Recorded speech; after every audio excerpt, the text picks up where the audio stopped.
me what you think is wrong with the public, let's say, perception of what it's like to be in a kitchen. Well, I think the problem that you've got, so whether you're trying to glorify it or not glorify it, because we've had this on previous podcasts, if you film a kitchen dramatized or real in the light that we're seeing all the time, screaming, shouting, effing, blinding, throwing pans, young people watch this and they think that is how they need to behave in order to produce a successful kitchen. Yeah.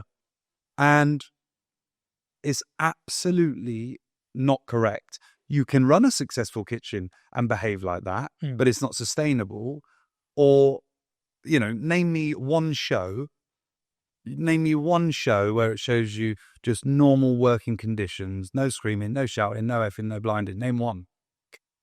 I think there's the only ones I think of are definitely at the point in the film where it's all better, if that makes sense. So the only time you see it, one of my favorite films is Chef with Jon Favreau, which is just a great feel-good film.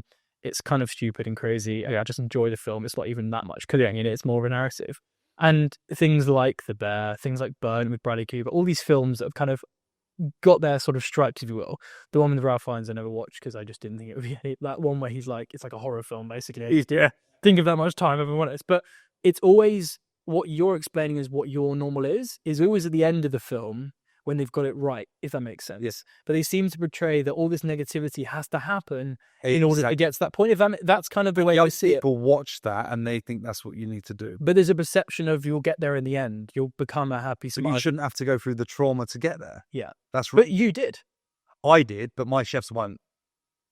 Right.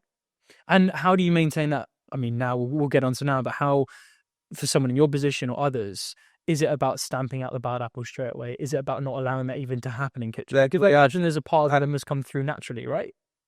Yeah, and I mean, for me, Dorchester Collection, which I love dearly, honestly, the CEOs, General Manager Lee, all of them, their vision over the last 3 years, I mean, I've been there for coming up to 3 years, is so aligned. And every single person that walks into the hotel, they go through a stringent interview process and they have to be in line with the brand. Right. And like, we've got values of passion, we care. There's so much of it. And if you're not the right fit, you will not get your foot in the door. I mean, we're fully staffed in front and back of house. Like, to get a job there now is tough. And is it, you don't have to have you can have all the qualifications in the world, the best it's not about that. But if you don't fit what you guys represent, if you don't fit what we represent as a brand, you will not get in. And how